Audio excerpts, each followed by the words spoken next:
Look at that snow. That's a 6-foot bank right there. This is crazy.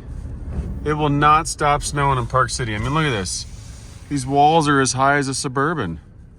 It's crazy. Welcome back. My name is David Windsor. For those of you that don't know, I'm a general contractor in Park City where it's been snowing nonstop all year round. There's my neighbor just getting it done. Snow blowing away. We're all trying to just make it happen here in Park City because it is a shit show, let's be honest. So that being said, for those of you that don't know, my name is David Windsor. You can go over to davidwindsor.com to get free downloadable templates. Just like, subscribe, and share. This is all I ask in exchange. It's not much, not a big favor I'm asking of you. Just asking for you to, put out the vibe for this guy. I'm just trying to make this YouTube channel thing go, and in order to do that, I need your help. So, I've been a general contractor for 18 months now, and in those 18 months, we've accumulated $15 million worth of work.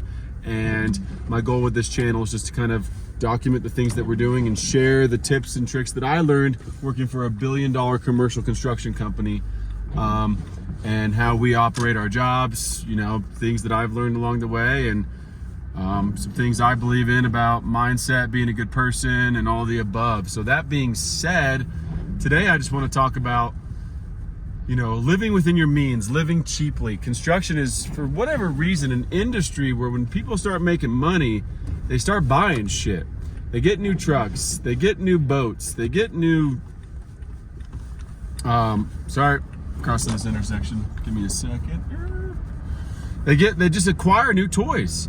They get campers, they get hunting stuff, they get, whatever it is, for whatever reason, the construction industry, and it's America in general, starts accumulating things before they're ready. And the problem is yes, you're making more money. Congratulations, you were making 80 grand a year before. Now you're making 150. Now you're making 250. Now you're making 350. Now you're making real money. That's real money. The problem is your expenses and your bills go up as you start making that money. So your monthly credit card bill was $1,000, $2,000. Now it's $5,000, $6,000, $7,000, $8,000, up to $10,000. You remodel your house, you got to take out a loan for that. You get a new truck, your truck payment, now you got to pay $700 a month on your truck. Maybe you buy a boat. All these things add up. And so yes, you are making more money on paper, but you're living the same way. You're living poor in a sense, because you're living paycheck to paycheck. And although your paycheck is double, triple, quadruple what you were making before, your bills have gone up double, triple, quadruple what they were before. So you're still living paycheck to paycheck to acquire and pay for all these fun toys that you got. And don't get me wrong, having stuff is fun. One of the best rules I've ever heard is if you can't buy it comfortably twice, if you can't afford it comfortably twice, then you shouldn't buy it. If you can't buy 2 of those trucks, if you can't buy 2 of those boats, then you shouldn't be buying it. You can't afford it in that sense. You should be able to buy 2. And if you can't, that's a simple mathematical equation you can do to see if you can afford that. But the main reason I'm discussing this right now is because it makes me really sad to see people grow and become successful in their own right, and then only to just add their expenses and blow it up. And so if you can live cheap or poor for a while and recognize that it's a long-term game you're playing, when you're playing the game of life and finances and small business owner, don't acquire things that you don't necessarily need. If you don't need it, keep driving your truck. If your truck isn't a piece of shit, and it's not breaking down all the time and it gets you from A to B, drive it. It's okay. Your clients aren't going to judge you on the car you drive. They're going to judge you on the performance of the project, plain and simple. And so, there's this perception, which we call must be seen as. I must be seen as this successful, person. And in order to do that, people have to see that my house is remodeled. They have to see that my car is bigger and better. And those types of things put you in trouble. So if you can learn to live cheaply and learn to live within your means and say, this is a long-term game. Yes, I'm making $300,000, but I'm going to keep my bills at the same as when I was making $80,000. And I'm not going to accumulate any more things. And I'm going to take that money and I'm going to invest it in spec houses. I'm going to invest it in the stock market. I'm going to invest it in real estate.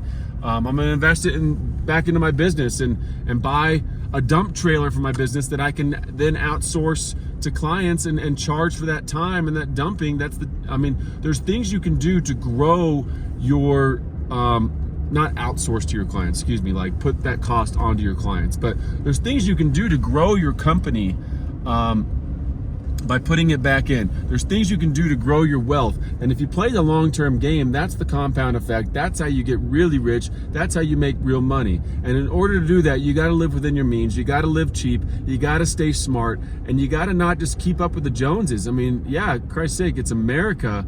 But, you know, like, in my opinion, the new America is getting really rich. And, you know, technology's allowed a lot of people to do that. But, you know, you also have to be smart with your money. So don't go spending your money. Don't, just because you're making more money, don't make your bills go up so you're living the same lifestyle. Be smart, save your money, invest your money, and don't get in over your head. You know, when we started making some money, my dad came in. My dad's a retired contractor, and the first words out of his mouth were, we told him, you know, what projects we had landed and what kind of money we were making. And the first words out of his mouth were, "You fuckers better not go buy a boat now." And he's not wrong. You know, people get excited. They make a lot of money. And they're like, let's go buy a boat. Let's go buy a new truck, because it's a write-off. It's a tax write-off. Screw that. It is a tax write-off, but it's also money out of your pocket to get that write-off. So if you can't afford it twice comfortably, then you shouldn't be paying for it at all. So that's all I got today. You can go over to davidwindsor.com, get your free downloadable templates. Once again, I really, really appreciate you guys. I can't thank you enough for watching these videos. It means a lot, and I hope that there's some value in these things for you guys, and you continue to watch and leave some comments below, some other videos you'd like to see.